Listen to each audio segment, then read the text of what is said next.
Now let us turn our attention to God's word, Philippians chapter 2 verses 5 to 11. మరి దేవుని యొక్క వాక్యం కొరకు మన మనసులను తిప్పుకుందాము. ఫిలిప్పీయులకు పత్రిక 2వ అధ్యాయము 5 నుండి 11 వచనాలు. Let this mind be in you which was also in Christ Jesus, who being in the form of God, thought it not robbery to be equal with God, but made himself of no reputation, and took upon him the form of a servant, and was made in the likeness of men. And being found in fashion as a man, he humbled himself and became obedient unto death, even the death of the cross. Wherefore God also hath highly exalted him, and given him a name which is above every name, that at the name of Jesus every knee should bow, of things in heaven and things in earth and things under the earth, and that every tongue should confess that Jesus Christ is Lord, to the glory of God the Father. అపోస్తలుడైన పౌలు ఫిలిప్పీయులకు రాసిన పత్రిక 2వ అధ్యాయము 5 నుండి 11 వచనాల వరకు చదువుకుందాము. క్రీస్తు యేసునకు కలిగిన ఈ మనసును మీరును కలిగి ఉండుడి. ఆయన దేవుని స్వరూపము కలిగిన వాడయుండి దేవునితో సమానముగా ఉండుట విడిచిపెట్టకూడని భాగ్యమని ఎంచుకొనలేదు గాని మనుషుల పోలికగా పుట్టి దాసుని స్వరూపము ధరించుకొని తను తానే రిక్తునిగా చేసుకొనెను. మరియు ఆయన ఆకారమందు మనుషుడిగా కనబడి మరణము పొందినంతగా అనగా శిలువ మరణము పొందినంతగా విధేయత చూపిన వాడై తను తాను తగ్గించుకొనెను. అందుచేతను పరలోకమందున్న వారిలో కానీ భూమి మీద ఉన్న వారిలో కానీ భూమి క్రింద ఉన్న వారిలో కానీ ప్రతి వాని మోకాలు యేసు నామమున వంగునట్లును ప్రతి వాని నాలుకయు తండ్రి అయిన దేవుని మహిమార్థమై యేసుక్రీస్తు ప్రభు అని ఒప్పుకొనున్నట్లును దేవుడు ఆయనను అధికముగా హెచ్చించి ప్రతి నామమునకు పైనామమును ఆయనకు అనుగ్రహించెను.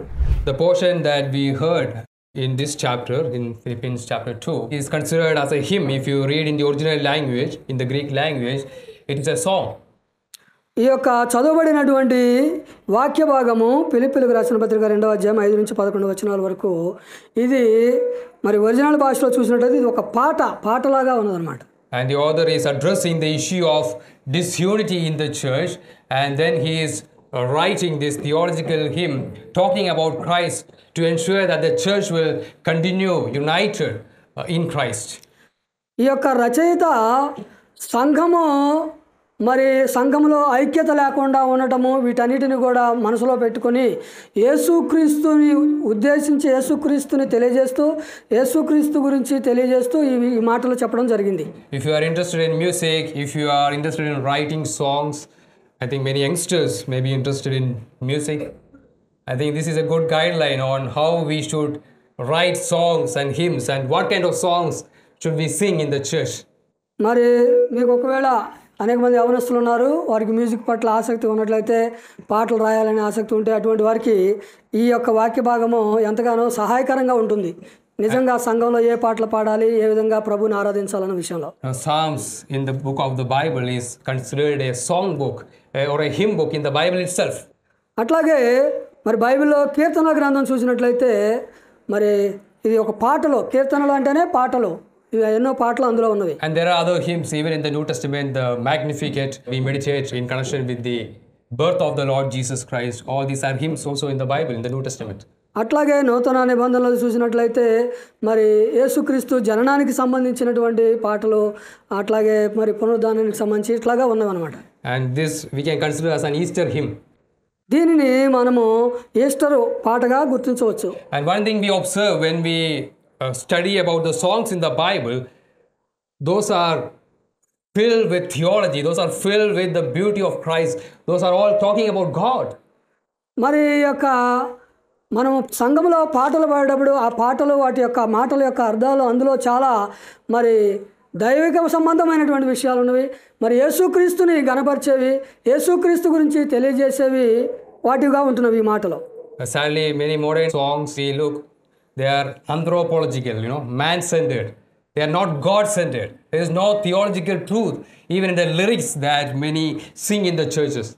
మరి ఈ రోజుల్లో మనం చూస్తే సంఘాల్లో పాడే పాటలు కానీ రాసే పాటలు కానీ వాటిల్లో మరి దేవుడి కంటే ఎక్కువగా మానవుడే ఎక్కువగా ఘనపరచబడేటట్లుగా మనుషులకు ఘనత వచ్చేటట్లుగా ఉంటున్నవి. ఇది చాలా బాధాకరమైన విషయం. And one reason why we stick to old songs in the church is because of the great theological truths conveyed in those hymns to us, and the church sings it, praising God, adoring God for what has done, praising Christ for what has done. మరి మన సంఘంలో కేవలము పాత పాటలు పాడడానికి లేదా ఆంధ్ర క్రైస్తవ కీర్తనలు పాడటానికి గల ఉద్దేశం ఏంటంటే అవి చాలా దైవికమైనటువంటి పాటలు.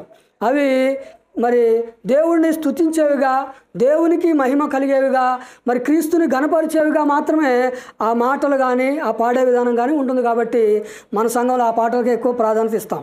It doesn't mean that we cannot sing new songs. If anybody is gifted and they write good hymns which talks about Christ, Christological hymns, theological hymns, I think if they are theologically accurate and biblical, I think it's good to sing. But it's very rare to come across modern songs with robust theology. అయితే మరి కొత్త పాటలు మన సంఘంలో పాడరా అంటే పాడుతారు.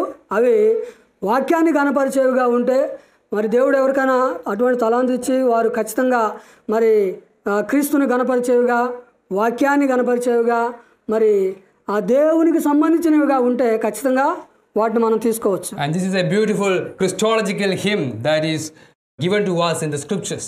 ఈ లేఖనాల్లో ఇవ్వబడినటువంటిది క్రీస్తుకు సంబంధించినటువంటిది, క్రీస్తుని గణపరిచే విధంగా ఉంటుంది అన్నమాట. And the author talks about the humiliation that Christ had to go through and the exaltation that Christ got, especially by the work that he has done on the cross, and God exalted him. So it talks about Christ's humiliation and Christ's exaltation.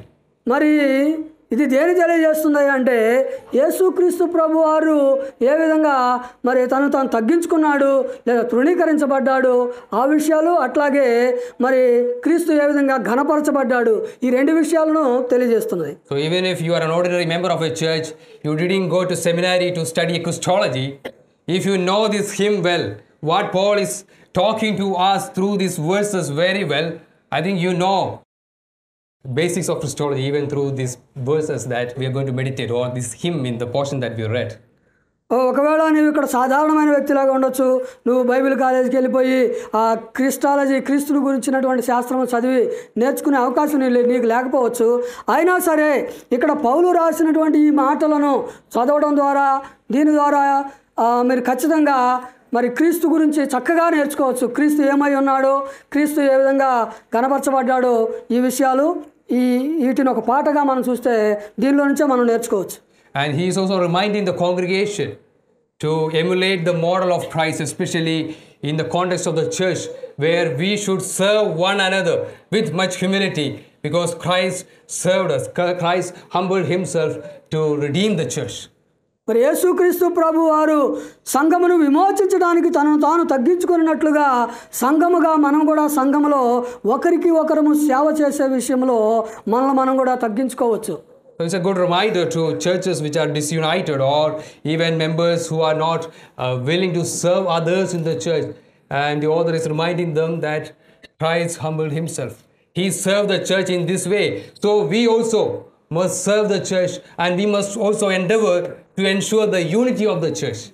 మరి ఈ యొక్క వాక్య భాగము స్పష్టంగా తెలియజేస్తుంది. సంఘములో ఐక్యత లేనివి సంఘములకు ఐక్యత ఏ విధంగా కావాలో, సంఘములో తమను తాము తగ్గించుకొని ఇతరులకు సేవ చేయలేని మరి మనసు ఉన్న వారికి ఇదిగో ఈ యొక్క వాక్యాన్ని చదివినప్పుడు యేసుక్రీస్తు వారు తనను తాను తగ్గించుకొని సంఘము కొరకు తన ప్రాణమును అర్పించి ఆయన సంఘమునికి మరి ఎంత ఐక్యతను తీసుకొచ్చాడో ఈ విషయాలు నేర్చుకోవడం ద్వారా మనం కూడా ఆ విధంగా సంఘములో ఐక్యత కలిగి ఉండడానికి, సంఘములో ఒకరికొకరు సేవ చేయడానికి ఈ యొక్క దేవుని వాక్యం మనకు ఎంతో సహకారంగా ఉంటుంది. So in the verses, especially in the first part, it talks about the humiliation that Christ had to go through.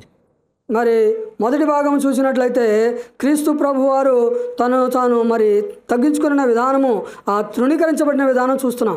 He was humiliated in his birth. He went through the humiliation while he lived in this earth, and he was humiliated while he hung on the cross. మరి యేసుక్రీస్తు ప్రభువారు తను జన్మించినప్పుడు, అట్లాగే ఈ లోకంలో శరీరధారిగా జీవిస్తున్నప్పుడు, ఆయన సిలువ వేయబడే సమయంలో అన్ని సందర్భాల్లో కూడా అనేక రీతులుగా ఆయన తృణీకరించబడ్డాడు. The word of the Lord says, he was in the form of God, verse 6, but he thought it not robbery to be equal with God, but made himself of no reputation, and took upon him the form of a servant. 6వ వచనము, ఆయన దేవుని స్వరూపము కలిగిన వాడై ఉండి దేవునితో సమానముగా ఉండుట విడిచిపెట్టకూడని భాగ్యమని ఎంచుకొనలేదు గాని మనుషుని పోలికగా పుట్టి దాసుని స్వరూపము ధరించుకున్నాడు. So in Telugu I heard the translation is saying that he was in the image of God, but actually that's not an accurate translation. When it says the form of God, he is God himself. He's not just an image. Of course, in the human nature, Christ is an image of God. But what the author is trying to say is, he was in the form of God. He is God himself, Son of God, who took human nature. మరి తెలుగు బైబిల్లో చూస్తే ఆయన దేవుని స్వరూపము కలిగిన వాడే అని ఉంది. ఇది కొంచెం తర్జుమా కంటే కూడా ఆయన దేవుని స్వరూపం కలిగిన వాడు కాదు, కానీ ఆయన దేవుడై ఉన్నాడు, ఆయన దేవుడై ఉన్నాడు, దేవుని యొక్క పోలికలో ఉన్నాడు అని తెలియజేస్తుంది. And that's why in the English translation they didn't use the word image of God there. They said he was in the form of God. He is God himself, the one who came to this earth to save us, who took the form of a servant.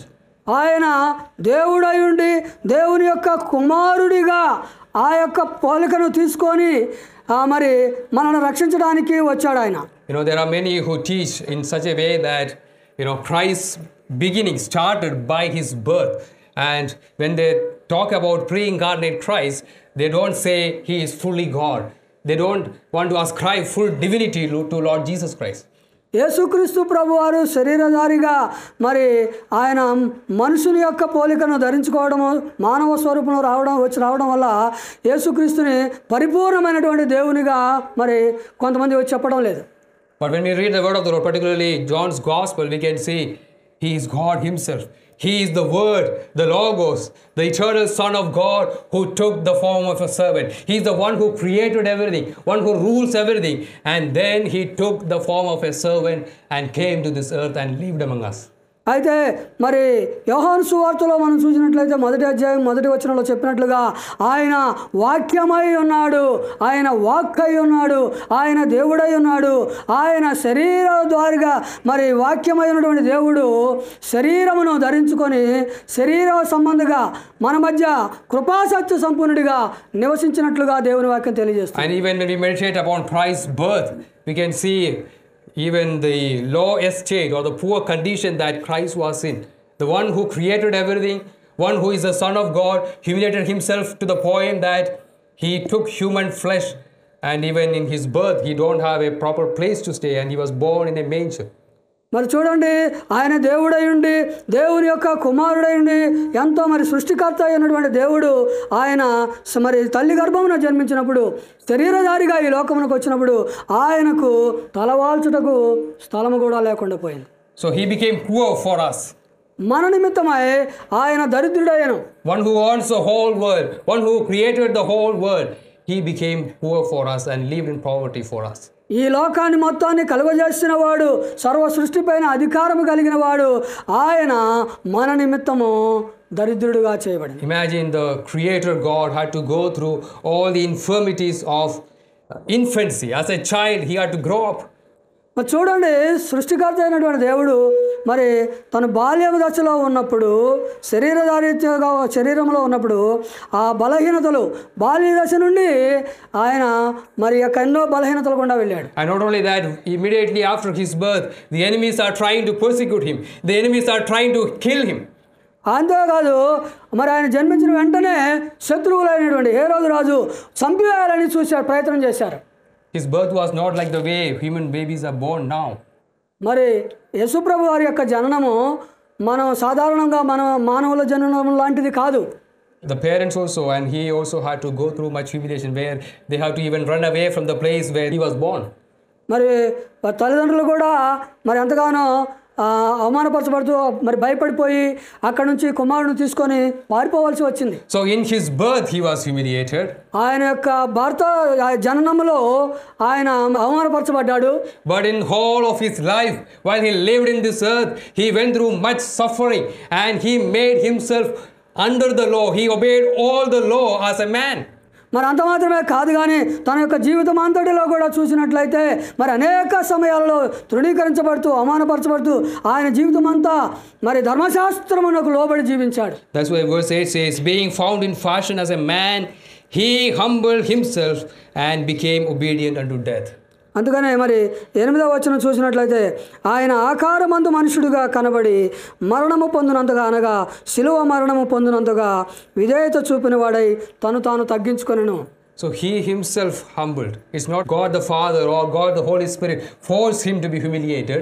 He himself is God, so nobody should force him to be humiliated. He himself humbled to save us, and he himself became obedient till death. మనలను రక్షించడానికి తనను తానే తగ్గించుకున్నాడు. తండ్రి అయిన దేవుడో పరిశుద్ధాత్మ దేవుడో ఆయనను తగ్గించడం కాదు కానీ ఆయనే తనకు తానుగా మన రక్షణ నిమిత్తమై మా శిలువ మరణమగునంతగా తనను తాను తగ్గించుకున్నాడు. And that's why we see Jesus obeying all the laws. He was circumcised. He observed the Sabbath. He participated in all the ceremonial aspects of the Jewish worship. అందుకే మరి యేసుక్రీస్తు ప్రభువారు ధర్మశాస్త్రానికి పరిపూర్ణంగా విధేయత చూపినట్లుగా సున్నతి విషయంలో కానీ విశ్రాంతి దినం పాటించే విషయంలో కానీ మరి ఆ యూదుల యొక్క పండుగలు ఆచరించే విధానంలో కానీ అన్నిటికీ ఆయన విధేయత చూపించాడు. And this is very important for all of us to understand. Now is a season where we meditate upon the death of Christ and the importance of Christ's death for our salvation. మరి ఈ రోజుల్లో మనము మరి మన రక్షణకి యేసుక్రీస్తు యొక్క మరణం ఎంత ప్రాముఖ్యమైనదో ధ్యానం చేశాం. But we have to remember, we are not only saved by the death of Christ, we are also saved by the life of Christ. మరి ఇక్కడ మనం గమనించినట్లయితే కేవలము యేసుక్రీస్తు మరణము ద్వారా మాత్రమే మనము రక్షించబడలేదు, కానీ యేసుక్రీస్తు యొక్క జీవన విధానమును బట్టి కూడా జీవితం ద్వారా కూడా మనకు రక్షణ లభిస్తుంది. Let us turn to the book of Romans chapter 5 verse 17. రోమీయులకు రాసిన పత్రిక 5వ అధ్యాయము 17వ వచనం చూడండి. There the word of the Lord says, for if by one man's offense death reigned by one, much more they which receive abundance of grace and the gifts of righteousness shall reign in life by one Jesus Christ. Therefore, verse 18, as by the offense of one judgment came upon all men to condemnation, even so by the righteousness of one the free gift came upon all men unto justification of life. రోమీయులకు రాసిన పత్రిక 5వ అధ్యాయము 17-18 వచనాలు. మరణము ఒకని అపరాధ మూలమున వచ్చినదై ఆ యొక్కని ద్వారానే ఏలిన ఎడల కృపాబాహుళ్యమును నీతి దానమును పొందువారు జీవము గలవారై మరి నిశ్చయముగా యేసుక్రీస్తు అను ఒక్కని ద్వారానే ఏలుదురు. కాబట్టి తీర్పు ఒక్క అపరాధ మూలమున వచ్చినదై మనుషులకందరికీ శిక్షావిధి కలుగుటకు ఎలాగూ కారణమయ్యనో అలాగే ఒక్క పుణ్యకార్యము వలన కృపాదానము మనుషులందరికీ జీవప్రదమైన నీతి విధింపబడుటకు కారణమాయను. So because of our sins, because of our disobedience, we deserve death. That's why we all will die one day. మన యొక్క పాపములను బట్టి మన యొక్క అపరాధములను బట్టి మనమందరం కూడా చనిపోవాల్సిన వారమై ఉన్నాము. అందుకే మనందరం చనిపోతున్నాం. Here we can see the root cause of all this being traced back to our first parent Adam. They sinned, and by the result of that we were all born sinners, and we naturally are inclined to commit sin. చూడండి, ఇక్కడ చూసినట్లయితే మన యొక్క పాపమునకు ప్రారంభము పునాది ఎక్కడ పడిందంటే మన పూర్వీకుడు మొట్టమొదటి మానవుడైనటువంటి ఆదాము అవ్వల దగ్గర వారి అవిధేయత వలన పాపం వచ్చింది. ఆ పాపము మనందరికి కూడా సంక్రమిస్తూ వచ్చిందనమాట. In verse 19 it says, for as by one man's disobedience many were made sinners, so by the obedience of one shall many be made righteous. 19వ వచనము, ఏలయనగా ఒక మనిషిని అవిధేయత వలన అనేకులు పాపులుగా ఎలాగు చేయబడిరో అలాగే ఒకని విధేయత వలన అనేకులు నీతిమంతులుగా చేయబడిను. So because of the disobedience of Adam, we all became sinners. We all commit sin and disobey God, and we all deserve death. మనం ఒక మానవుడు మొదటి మానవుడు అయినటువంటి ఆదాము అవిధేయత వలన మనందరికీ కూడా పాపము కలిగి మనమందరం కూడా పాపంలో ఉండి ఆ పాపం వల్ల జీతమైన మరణానికి మనము పొందుకుంటూ ఉన్నాము. And then the author says, because of one man's obedience you will have life. అయితే ఇక్కడ రచయిత ఏం చెప్తున్నాడంటే ఒకని యొక్క విధేయత వలన నీకు జీవము కలుగుతున్నది అంటున్నాడు. And that's why the second part of the verse says, so by the obedience of one shall many be made righteous. అందుకే రెండో భాగం చూస్తే అలాగే ఒక్కని విధేయత వలన అనేకులు నీతిమంతులుగా చేయబడుదురు. And who is that one? That is none other than the second Adam, Lord Jesus Christ. So what he did throughout his life, from birth till death till his resurrection, whatever things he has done, everything is important for our salvation. కాబట్టి ఇక్కడ ఒకడు ఎవరయ్యా అంటే ఆయన ఎవరో కాదు కానీ ప్రభు అయిన యేసుక్రీస్తు ప్రభు వారు ఆయన యొక్క విధేయత వలన మనందరికి కూడా మరి రక్షణ కలుగుతూ ఉన్నది. ఆయన విధేయత వలన మనమందరం కూడా ఆ రక్షణ పొందగలుగుతూ ఉన్నాం. And that's why in the portion that we read it says he obeyed himself till death. He obeyed all the laws for us so that we can have eternal life. అందుకే ఇక్కడ రాయబడి ఉంది ఆయన మరి ధర్మశాస్త్రం అంతటి కూడా పరిపూర్ణంగా విధేయత చూపించాడు. కాబట్టి ఆ విధేయత వలన మనము ఈరోజు జీవమును పొందుకుంటున్నాం. This is the reason why when we preach the gospel we say we are not saved by our obedience. We are not saved by our works. We are saved by the obedience of Christ. Because Christ obeyed the law of God, that's the only reason we can inherit eternal life. అందుకే మరి ఈరోజు సువార్త ప్రకటించబడుతుంది. మనము మన క్రియల వలన మన విధేయత వలన మనము రక్షించబడడం లేదు కానీ మరి క్రీస్తు మన కొరకు మన పక్షమున విధేయత చూపించాడు. కాబట్టి ఆయన జీవము ద్వారా ఆయన జీవితం ద్వారా మనకు రక్షణ కలుగుతున్నది. You and I lived a disobedient life, but thank God Christ came to this earth and he obeyed on behalf of us. He obeyed the law perfectly for us so that we can have eternal life. మరి నీవు నేను మనము అవిధేయులముగా మనం జీవిస్తున్నప్పుడు మన కొరకు యేసుక్రీస్తు ప్రభు వారు వచ్చి ఆయన మన నిమిత్తము ఆ ధర్మశాస్త్రానికి విధేయత చూపించి ఆయన విధేయత వలన మనము ఈరోజు పరిపూర్ణమైనటువంటి జీవాన్ని పొందుకుంటున్నాం. So he humiliated himself to be made under the law, to obey all the laws, all the ceremonial laws. ఆయన మరి ధర్మశాస్త్ర సంబంధమైనటువంటి మరి ఆ యొక్క నియమాలన్నిటికీ కూడా మరి ఎంతగానో తను తగ్గించుకొని విధేయత చూపించాడు. Not only that, he obeyed all the moral law. That's why we say Jesus never committed sin, because he obeyed the law perfectly. కాబట్టి మరి కేవలము నైతికమైనటువంటి నియమాలకు మాత్రమే కాదు కానీ ఆయన ధర్మశాస్త్రం అంతటికీ పరిపూర్ణంగా విధేయత చూపించాడు. కాబట్టి అందుకే మనం ఏమంటామంటే ఆయనలో ఏ పాపము లేదు అంటున్నాం. So I said in his birth he was humbled. నేను చెప్పాను ఆయన తన జన్మించే జన్మములో తను తగ్గించుకున్నాడు. But throughout his life he was made under the law. He obeyed all the laws of God and humbled himself to obey the law of God. అలాగే తన యొక్క జీవితం అంతటిలో కూడా మరి ధర్మశాస్త్రానికి మరి పరిపూర్ణంగా విధేయత చూపించాడు. అన్ని విధాలుగా ధర్మశాస్త్రానికి లోబడ్డాడు. And while he lived in this earth, he had to go through the infirmities of human body. There were instances he was tired, he had to thirst, he had to look for food. All these things that we experience, the sufferings that we experience in this earth, Christ also had to go through. అలాగే మరి ప్రభువారు శరీరధారిగా ఈ లోకంలో జీవించినప్పుడు మానవ శరీరంలో ఆయన ఉన్నాడు. కాబట్టి మానవుని యొక్క బలహీనతలు అన్నీ కూడా ఆయన ఆ బలహీనతల గుండా కూడా వెళ్ళాడు. ఆయన ఆకలి కొన్నాడు, ఆయన దాహం కొనుగొన్నాడు, ఆయన గాయపరచబడ్డాడు. మరి ఇలాంటి మానవుని బలహీనతలన్నీ కూడా వీటన్నిటి గుండా కూడా ఆయన వెళ్ళాడు. In the same way we face temptations from the devil, Christ had also to face the temptations from the devil. మనము మన జీవితంలో అపవాది చేత మనము శోధించబడినట్లుగా మరి యేసుక్రీస్తు ప్రభువారు కూడా అపవాది చేత శోధించబడ్డాడు. And he did all this to save us. He humbled so that we can be saved, we can be exalted. మరి వీటన్నిటిని కూడా ప్రభువారు ఎదుర్కొన్నాడు. వాటన్నిటిలో తను తగ్గించుకున్నాడు. కాబట్టి ఆయన మనల్ని రక్షించగలడు. So I said he obeyed the law so that we can be exalted.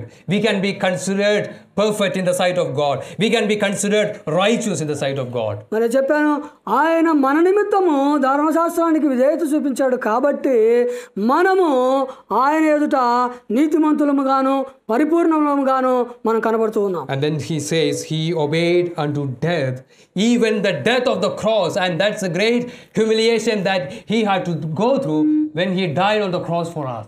ఆయన మరి శిలువ మరణమగునంతగా తనను తాను తగ్గించుకున్నాడు అని చూస్తున్నాం. So when we think about the death of Christ, we can see he becoming a curse for us. He took our death penalty. His blood was shed on the cross. In the place we were supposed to die, he died on behalf of us. ఆయన యొక్క శిలువ మరణం అనగానే మనం ఏమి గుర్తు వస్తుందంటే ఆయన మన నిమిత్తము శాపగ్రస్తుడుగా అయ్యాడు. మన శిక్షను ఆయన పొందుకున్నాడు. మనం పొందవలసిన ఉగ్రతను ఆయన పొందుకున్నాడు. మన నిమిత్తము మనం పొందవలసిన శ్రమలు ఆయన పొందుకున్నాడు అని గ్రహిస్తున్నాం. When we turn to Galatians chapter 3 verse 13, we can see this truth being presented to us. Christ hath redeemed us from the curse of the law, being made a curse for us. For it is written, cursed is everyone that hangeth on the tree. గలతీయులకు రాసిన పత్రిక 3వ అధ్యాయము 13వ వచనం చూసినట్లయితే, ఆత్మను గూర్చిన వాగ్దానము విశ్వాసము వలన మనకు లభించినట్లు అబ్రాహాము పొందిన ఆశీర్వచనము క్రీస్తు యేసు ద్వారా అన్యజనులకు కలుగుటకు క్రీస్తు మన కోసము శాపమై మనలను ధర్మశాస్త్రం యొక్క శాపము నుండి విమోచించెను. In Telugu Bible, I think it's verse 14. So there the word of the Lord very clearly teaches us that He became a curse for us. Because we disobeyed God, we naturally deserve the punishment, the death penalty, the punishment, the curse of the law. But by His death, He took our curse. He became a curse for us. కాబట్టి ఇక్కడ 14వ వచనం ఏం తెలియజేస్తుందంటే, మరి క్రీస్తు మన కోసము శాపములను ధర్మశాస్త్రం యొక్క శాపము నుండి మనలను విమోచించడానికి ఆయన ఆ శాపముగా మార్చివేయబడ్డాడు. I already said we are saved by the obedience of Christ, but His death also is important. That's what we are doing, where we remember Christ's death on the cross, the humiliating death that Christ had to go through. అయితే మరి యేసుక్రీస్తు యొక్క జీవితం ద్వారా మనం రక్షించబడ్డామని చెప్పాము. అదే సమయంలో ఆయన యొక్క మరణం ద్వారా కూడా మనకు రక్షణ కలుగుతుంది. అందుకే ఆ మరణంలో కూడా తాను తగ్గించుకొని ఉన్నాడు. The word of the Lord clearly says, cursed is everyone that hangeth on the tree, and He was hanged on the cross for us. మరి దేవుని యొక్క వాక్యం ఏం చెప్తుందంటే, మానుపురై వేలాడదీయవాడు శాపగ్రస్తుడు అని చెబుతూ ఉన్నది. ఆ విధంగా ఆయన శాపగ్రస్తుడుగా చేయబడి ఆ మ్రానుపై వేలాడదీయబడ్డాడు. He was betrayed by His own people. ఆయన తన సొంత ప్రజల ద్వారా అప్పగించబడ్డాడు. He was betrayed by Judas. ఆ ఇస్కరియోతు యూదా ద్వారా అప్పగించబడ్డాడు. He was condemned by Pilate. పిలాతు ద్వారా ఆయన తీర్పు తీర్చబడ్డాడు. People stripped off His clothes. ఆయన యొక్క పై వస్త్రాలను ఆయన చింపివేశారు. They spit on His face. ఆయన ముఖం మీద ఉమ్మి వేశారు. They plucked His beard. ఆయన యొక్క గడ్డమును పట్టుకొని పీకారు. With the rod they smashed on His head. అలాగే మరి రాడ్లతోటి ముఖం మీద కొట్టారు. And they ensured that He went to the cruel death so that we can be saved. మరి అన్నీ కూడా అతను చాలా భయంకరమైనటువంటి మరణమును ప్రభువారు పొందుకున్నారని, ఆ మరణం ద్వారా మనకు రక్షణ కలుగుతుందని అర్థమవుతుంది. And we can see He willingly submitted Himself to this plan of God to save us, where He went through a humiliating death on the cross so that we can be exalted. So కాబట్టి దేవుని యొక్క రక్షణ ప్రణాళికలో ఆయన ఆ విధంగా మరి ఎంతో మరి తగ్గించబడి తాను శిలువ మరణంకి అప్పగించుకోవడం ద్వారా మనకు రక్షణ కలుగుతున్నది. Dear friends, there is no other Savior in this world who has laid down His life to save us. Priya స్నేహితులారా, ఈ లోకంలో ఏ ఒక్కరు కూడా తమ ప్రాణమును మనలను రక్షించడానికి తమ ప్రాణం ఇచ్చేవారు ఎవరు లేరు. People may say they will die for you. ప్రజలు ఎవరైనా వచ్చి చెప్పొచ్చు, నీ కోసం నేను చనిపోతానండి అనొచ్చు. They may die for their country. వాళ్ళు ఒకవేళ వాళ్ళ దేశం కోసం చనిపోవచ్చు. They may die for certain ideology of this world. లేకపోతే ఈ లోకంలో ఉన్నటువంటి కొన్ని ఆలోచనలు బట్టి వాటి ప్రకారం వాళ్ళు చనిపోవచ్చు. But Christ is the only one who died to save us from our sins. Christ is the only one who became a curse for us so that we can be out of the curse. అయితే యేసుక్రీస్తు ప్రభువారు ఒక్కడే మన పాపముల నిమిత్తము చనిపోయిన వాడై ఉన్నాడు. మన నిమిత్తము శాపగ్రస్తుడిగా చేయబడిన వాడై ఉన్నాడు. Dear congregation, are you putting your hope of salvation in the so-called great men of this world or the religious leaders of this world? Your hope will be in vain. ఓ ప్రియా దేవుని సంగమా, ఒకవేళ నీ రక్షణ నిమిత్తము నీ యొక్క నిరీక్షణను ఈ లోకంలో ఉన్నటువంటి గొప్ప గొప్ప ప్రజలను ఎవరినైనా నమ్ముకున్నట్లయితే ఆ యొక్క నిరీక్షణ లేదా విశ్వాసము వ్యర్థము. And this is what only God can do. This is what God sent His Son to do for us. And this is the only way that we can be saved. కాబట్టి దేవుడు ఏర్పాటు చేసినటువంటి ఒకే ఒక విధానము, మనం రక్షించబడే ఒకే ఒక విధానము, మరి దేవుడు తన ప్రియ కుమారుడైన యేసుక్రీస్తు ప్రభు ద్వారా దేవుడు ఏర్పాటు చేసిన ఒకే ఒక విధానము మన రక్షణ కొరకు. And if you haven't put your trust in the obedience of Christ, in the life of Christ and in the death of Christ, you will still remain in sin and you will be cursed by God and you have to face death and eternal judgment. ఒకవేళ నీవు గనక ప్రభువైన యేసుక్రీస్తు నందు ఆయన జీవనము, ఆయన మరణము, ఆయన పునరుద్ధానములో విశ్వాసము లేకుండా ఉండకపోయినట్లయితే నీ యొక్క విశ్వాసమే అర్థమే. Christ humbled himself. He was humiliated so that we can be saved. మరి క్రీస్తు ప్రభు వారు తాను తగ్గించుకున్నాడు, తాను అవమానపరచబడ్డాడు. వీటి ద్వారా మనము రక్షణ పొందగలము. So Christ was humiliated in his birth. Christ was humiliated throughout his life, and Christ had to go through a cruel death, humiliating death on the cross to save us. మరి చూడండి, యేసుక్రీస్తు ప్రభు వారు తన జనన విషయంలో, తన జీవన విధానం విషయంలో, శిలువ మరణం వరకు కూడా మరి తగ్గించుకొని తాను ఎంతగానో తగ్గించుకుంటూ అనేకమైనటువంటి అవమానాలు పడుతూ తగ్గించుకుంటూ జీవించాడు. You know, Christ's humiliation don't end in the cross. మరి ఇక్కడితోటి ఈ యొక్క క్రీస్తు ప్రభు వారి యొక్క దీనత్వము అది ముగించలేదు. కానీ and that's why when we read the scriptures, the Bible also gives a lot of importance to the burial of Lord Jesus Christ. మరి ఆ తర్వాత యేసుక్రీస్తు ప్రభు వారి యొక్క సమాధికి కూడా చాలా ప్రాముఖ్యం ఇవ్వబడినది. That's why in the historic creeds of the church they added this verse, he descended into hell. That's also part of the humiliation of Christ. మరి అందుకే చరిత్రకారులు ఏమని చెప్తారంటే ఆయన సమాధి చేయబడి పాతాళానికి వెళ్ళాడు అని చెప్తూ ఉన్నారు. అది కూడా తాను తగ్గించుకునే విధానంలో భాగమే. Bible says cursed is everyone that hanged on the cross, but Bible also says if because of the curse that we have, we must return to dust. మరి బైబిల్ ఏం చెప్తుందంటే ఇదిగో మానుపై వేలాడదీయబడిన వాడు శాపగ్రస్తుడు అని చెప్పినప్పుడు ఆ విధంగా ఆయన శాపగ్రస్తుడయ్యాడు. మనం శాపగ్రస్తులమైతే మనము మన శాపాన్ని బట్టి మనము మరలా మంటికి చేరవలసిన వారమై ఉన్నాం. Let us turn to the curse that is given in Genesis chapter 3 when Adam committed after the fall of man, what God said to Adam. మరి ఆదికాండము 3వ అధ్యాయంలో మరి ఆదాము పడిపోయినప్పుడు అతనికి ఏమి శాపం ఇవ్వబడిందో చూద్దాం. Genesis 3:17. And unto Adam he said, because thou hast hearkened unto the voice of thy wife, and hast eaten of the tree of which I commanded thee, saying, thou shalt not eat of it. Cursed is the ground for thy sake. In sorrow shalt thou eat of it all the days of thy life. Thorns also and thistles shall it bring forth to thee, and thou shalt eat the herb of the field. In the sweat of thy face shalt thou eat bread, till thou return unto the ground. For out of it wast thou taken, for dust thou art, and unto dust you shall return. So God, as part of the curse, said, you not only must die, from dust you are taken, you must return to the dust. ఆదికాండం 3వ అధ్యాయము 17 నుండి 19 వచనాలు చూసినట్లయితే ఆయన ఆదాముతో నీవు నీ భార్య మాట విని తినవద్దని నేను నీకు ఆజ్ఞాపించిన వృక్ష ఫలములు తింటివి కనుక నీ నిమిత్తము నేల శపించబడి ఉన్నది.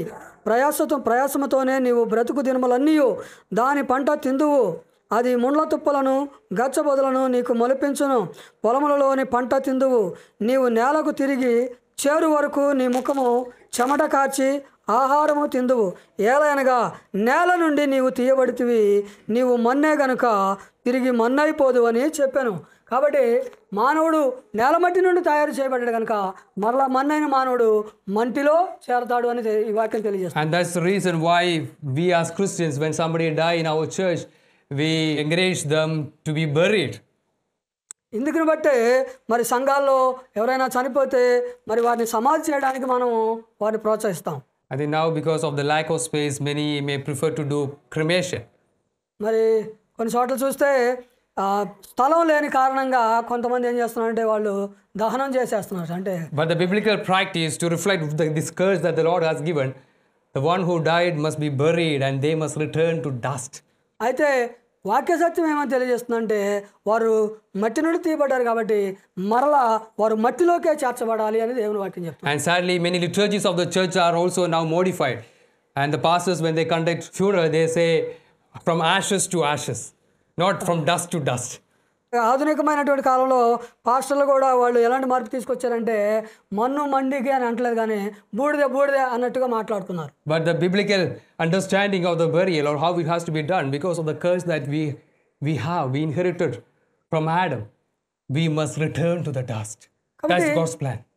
దేవుని యొక్క ప్రణాళిక ఏమిటంటే అంటే మనము మరి మొదటి మానవుడు అయినటువంటి ఆదాముడు మట్టి నుండి చేయబడ్డాడు కనుక మానవుడు మట్టి నుండి వచ్చాడు కాబట్టి మరలా తాను మట్టిలోనికి వెళ్ళాలి అన్నది దేవుని యొక్క ప్రణాళిక. So he became a curse by hanging on the cross.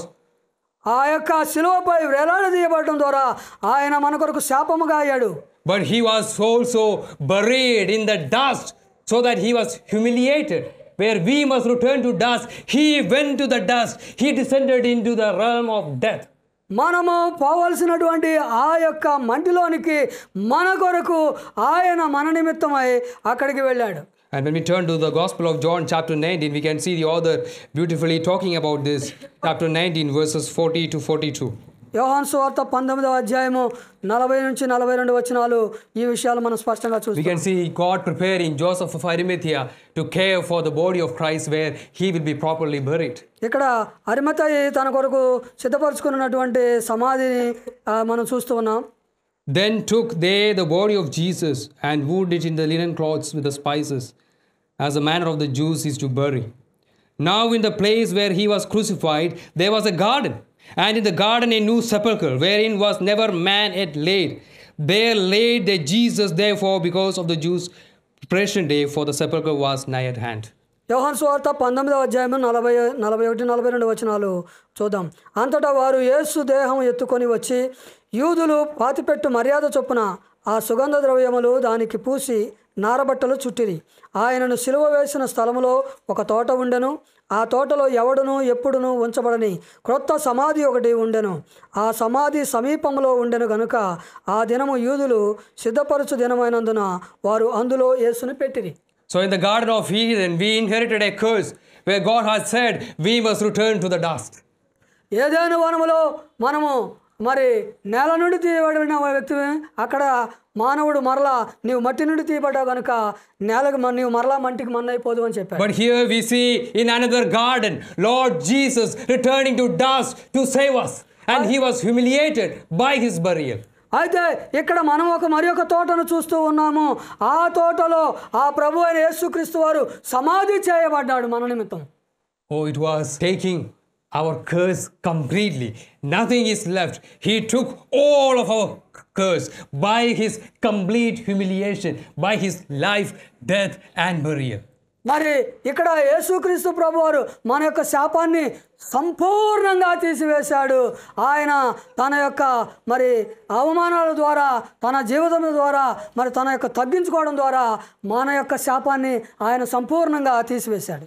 The Son of God, one who created everything, had to be humiliated in his birth, in his life, in his death on the cross, and even in his burial, so that our curse will be lifted and we will be exalted. మరి మనుషకు మరి దేవుడైనటువంటి దేవుని కుమారుడైనటువంటి యేసుక్రీస్తు ప్రభు వారి యొక్క మరి జీవనం ద్వారా, మరి జననము ద్వారా, మరణము ద్వారా, వీటన్నిటి ద్వారా కూడా ఆయన తగ్గించుకొని మరి ఎంతగానో మన కొరకు అవమానపరచబడి, తృణీకరించబడి తను తగ్గించుకున్నాడు. కాబట్టి వీటన్నిటి ద్వారా ఈరోజు మన శాపము తొలగిపోబడి మనము కనపరచబడుతున్నాం, హెచ్చించబడుతున్నాం. He suffered. He was humiliated. ఆయన మరి శ్రమ పొందాడు, మరి అవమానం భరించాడు. But the word of the Lord also says he was exalted. అయితే దేవుని యొక్క వాక్యం ఏం చెప్తుందంటే, ఇంకా ఏం చెప్తున్నాడంటే ఆయన ఘనపరచబడ్డాడు అని చెప్తున్నది.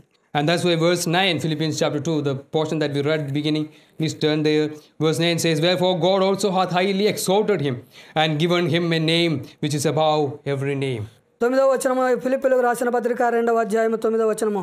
అందుచేత పరలోకమందున్న వారిలో కానీ, భూమి మీద ఉన్న వారిలో కానీ, భూమి కింద ఉన్న వారిలో కానీ ప్రతి వాని మోకాలు యేసు నామమున వంగునట్లు, ప్రతి వాని నాలుగు తండ్రి అయిన దేవుని మహిమార్థమై యేసుక్రీస్తు ప్రభువుని ఒప్పుకున్నట్లు దేవుడు ఆయనను అధికముగా హెచ్చించెను.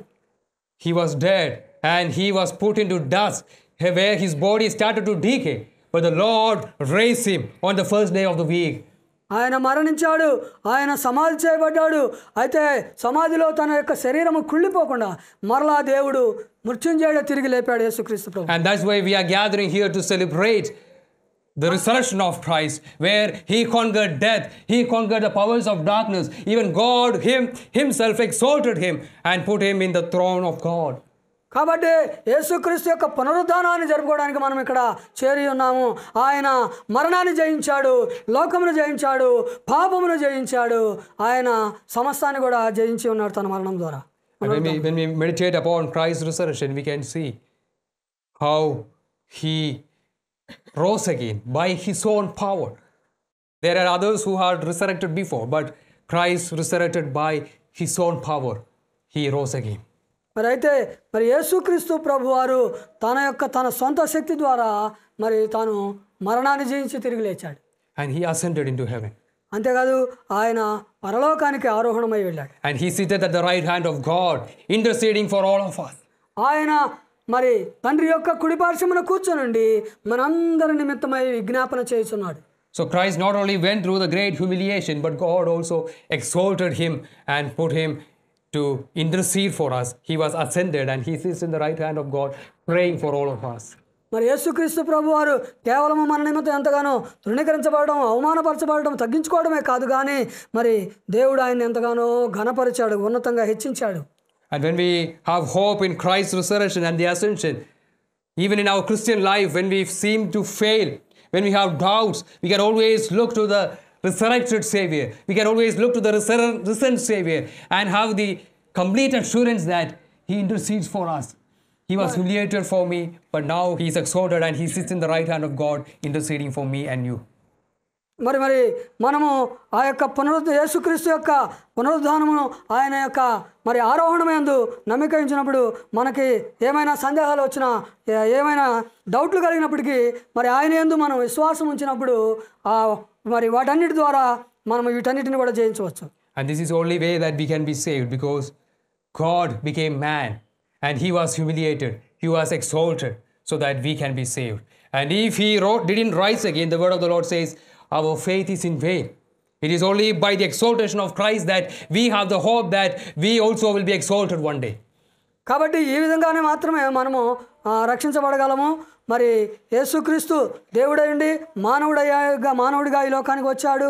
ఆయన మన నిమిత్తం శరీరధారిగా జీవించాడు, సిలువ వేయబడ్డాడు, సమాధి చేయబడ్డాడు, తిరిగి లేచాడు. కాబట్టి ఈ విధంగానే మనం రక్షించబడ్డాం. బైబిల్ ఏం చెప్తుందంటే, ఒకవేళ యేసుక్రీస్తు మరణాన్ని జయించి తిరిగి లేచి ఉండకపోయినట్లయితే ఈరోజు మనకున్న విశ్వాసము వ్యర్థము.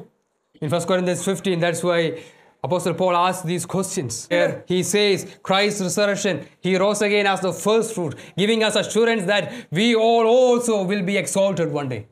కాబట్టి యేసుక్రీస్తు ప్రభువారు ప్రథమ ఫలముగా ఆయన ముందుగా మరి తిరిగి లేచిన వాడుగా మరి కొరింథీయులకు రాసిన పత్రిక 15వ అధ్యాయంలో తెలియజేస్తున్నాడు.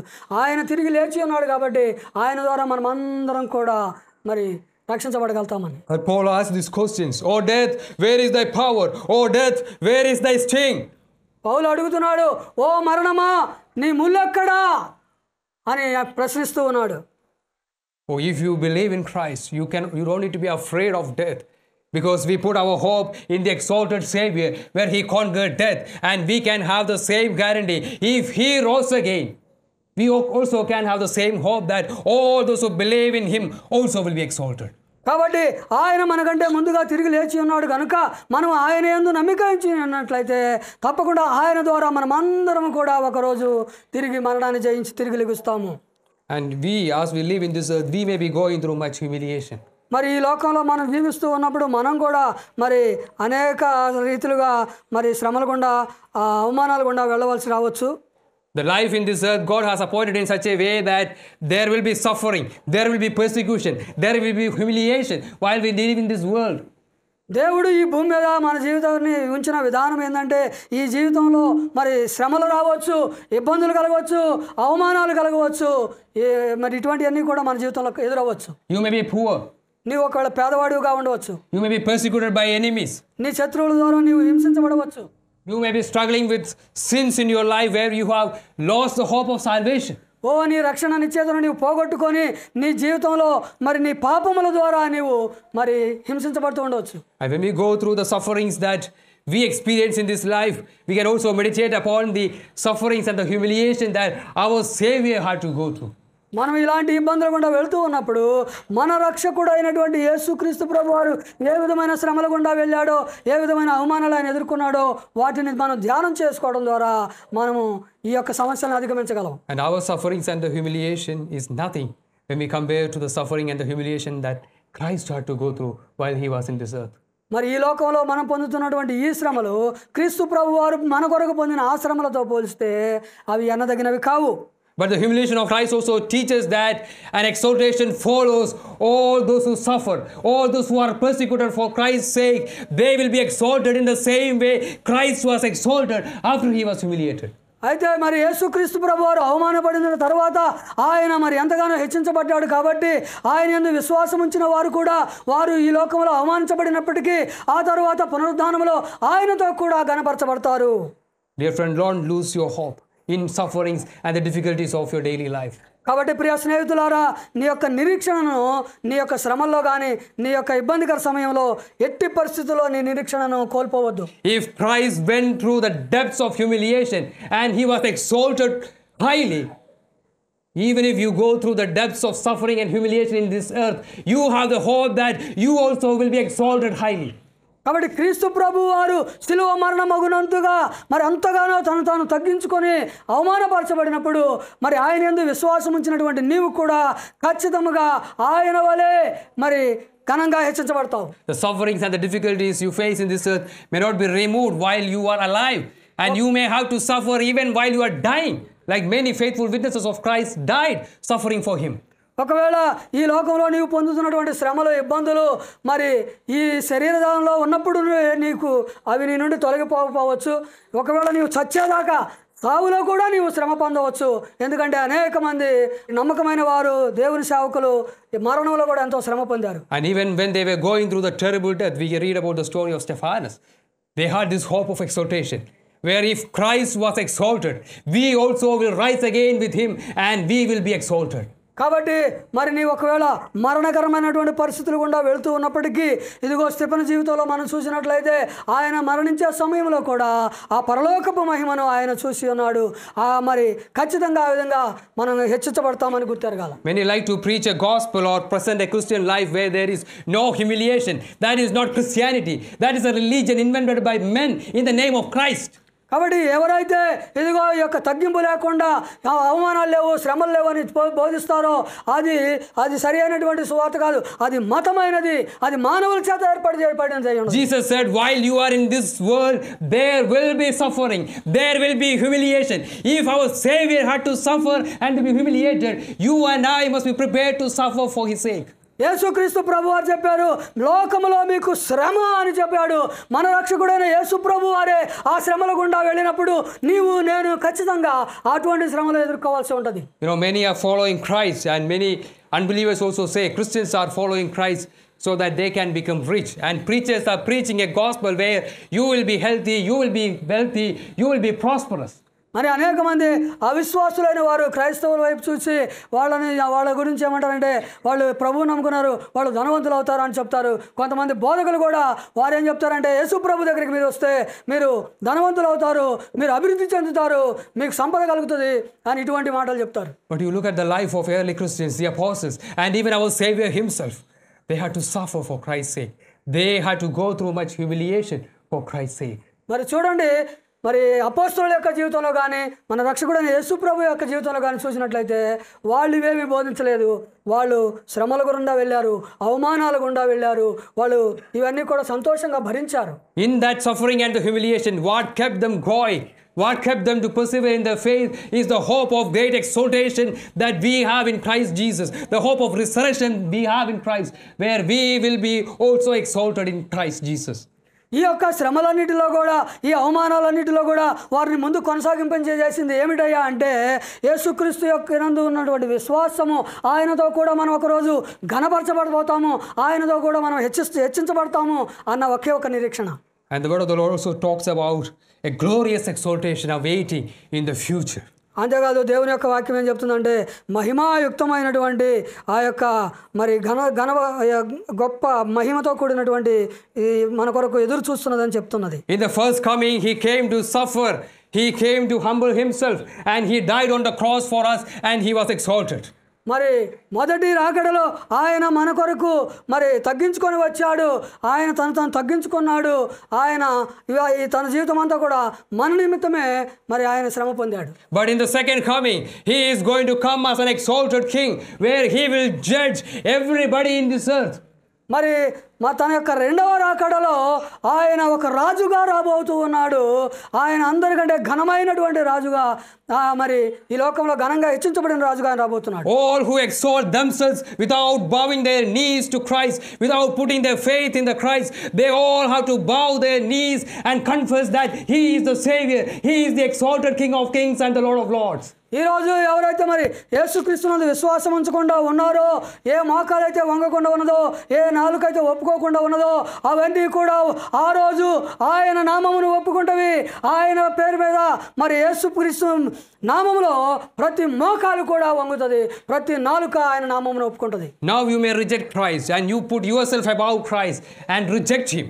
But there will be a day you have to bow down to him and confess that he is king, Christ is Lord. ఒకవేళ ఈ రోజు నీవు క్రీస్తుని తృణీకరించవచ్చు, క్రీస్తుని ఈ రోజు నీవు అంగీకరించకపోవచ్చు. అయితే ఒక రోజు ఉన్నది, ఆ రోజు నీ నాలుక ఒప్పుకుంటుంది, నీ మోకాలు ఆయన నామములో వంగుతుంది. And if you haven't put your trust in Christ, and that day will be also a day of judgment, where you will be punished and put into eternal torment, and there is no hope of salvation after that. ఒకవేళ నీవు యేసుక్రీస్తునందు నమ్మకించకపోయి ఉన్నట్లయితే ఆ రోజు అది నీకు తీర్పు దినం అవుతుంది.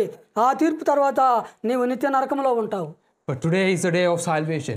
If you put your trust in the humiliated Christ, in the exalted Christ, saying, Lord, you are the King, you are the Lord, in you only I have salvation, and follow him, indeed you will be vindicated on that day and you will be exalted.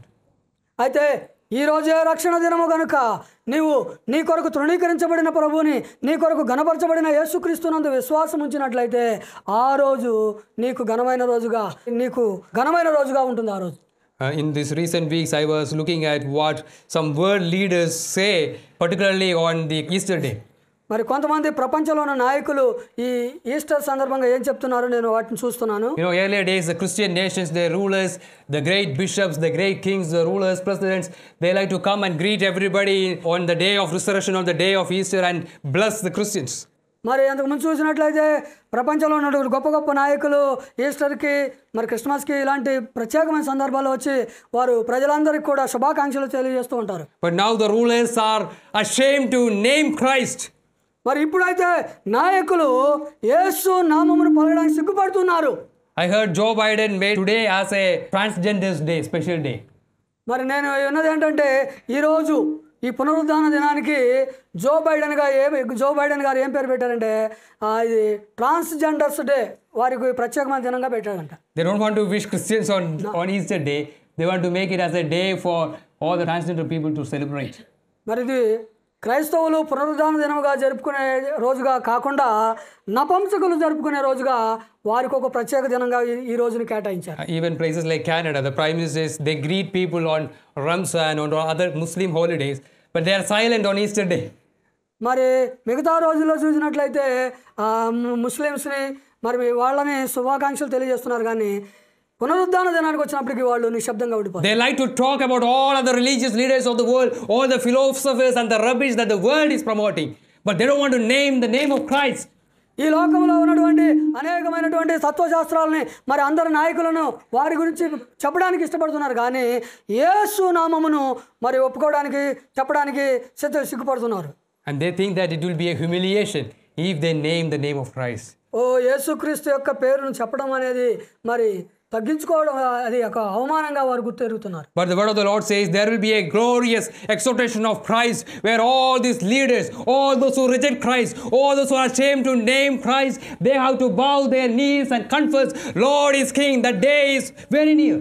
అయితే మరి దేవుని వాక్యం ఏం చెప్తుందంటే, ఇదిగో ఇలాంటి వారు అందరూ కూడా ఒక రోజు ఉన్నది, ఆ రోజు వారి మోకాలు వంగుతుంది, వారి నాలుక ఒప్పుకుంటుంది, ఆయన యేసు దేవుడని, ఆయన నామమున ప్రతి మోకాలు వంగే రోజు రాబోతుంది. Verse 11 says, and that every tongue should confess that Jesus Christ is Lord, to the glory of God the Father. 11వ వచనం ఏమంటుందంటే, ప్రతి వాని నాలుకయు తండ్రి అయిన దేవుని మహిమార్థమై యేసుక్రీస్తు ప్రభువుని ఒప్పుకొనున్నట్లు దేవుడు ఆయనను అధికముగా హెచ్చించెను. If you don't want to be ashamed on that day, if you don't want to be condemned on that day, if you don't want to be judged by the judgment of God on that day, ఆ రోజు నీవు దేవుని యొక్క తీర్పులోనికి రాకుండా ఉండాలి అంటే, దేవుని యొక్క తీర్పు ద్వారా నీవు తీర్పు ఖండించబడకుండా ఉండాలి అంటే, the only way you can do is by putting your hope in Christ, the one who rose again from death, dying for you, and he took our sins on the cross for us. And if you believe in that, you can have the hope that you will be exalted on that day. మరి ఆ తీర్పులోనికి నీవు రాకుండా ఉండాలంటే, పునరుద్ధానుడైనటువంటి యేసుక్రీస్తునందు నీవు విశ్వాసం ఉంచి ఉన్నట్లయితే నీవు ఆ రోజు అవమానపరచబడాల్సిన పని లేదు, సిగ్గుపడాల్సిన పని లేదు. So today is a day your knees must bow to Christ Jesus. కాబట్టి ఈ రోజే నీ యొక్క మోకాలు యేసుక్రీస్తు నామమున యేసుక్రీస్తు పేరిట వంగాలి. Today is the day where your tongue must confess Christ is Lord. ఇదిగో ఇదే ఈ రోజే నీ యొక్క నాలుక యేసుక్రీస్తుని ప్రభు అని ఒప్పుకోవాలా.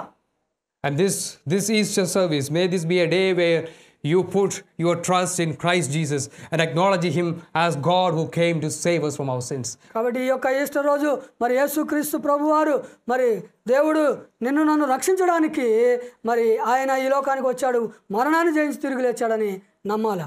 And if you bow your knees to him today, if you confess with your tongue that Christ is Lord today, you will not be humiliated on that glorious exaltation day.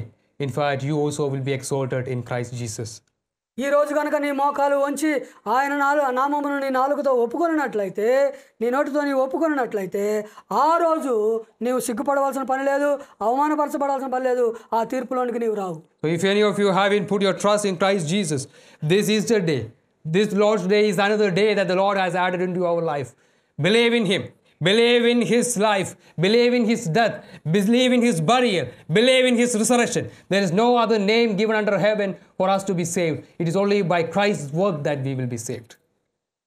అయితే మరి ఈ రోజే నీవు ఇంకా ప్రభువు కనుక నీ రక్షకునిగా అంగీకరించి ఉండకపోయినట్లయితే, మరి ఈ రోజే నీవు నీ యొక్క మోకాలను వంచి నీ నోటి ద్వారా ఆయనను ఒప్పుకొని ఆయన యేసు ప్రభు యొక్క జీవనము మరి మరణము పునరుద్ధానము వీటి యందు నీవు గనక విశ్వాసం ఉంచి ఉన్నట్లయితే మరి నీవు ఆ రోజు ఆ శ్రమ నుండి ఆ యొక్క తీర్పు నుండి నీవు తప్పించబడతావు.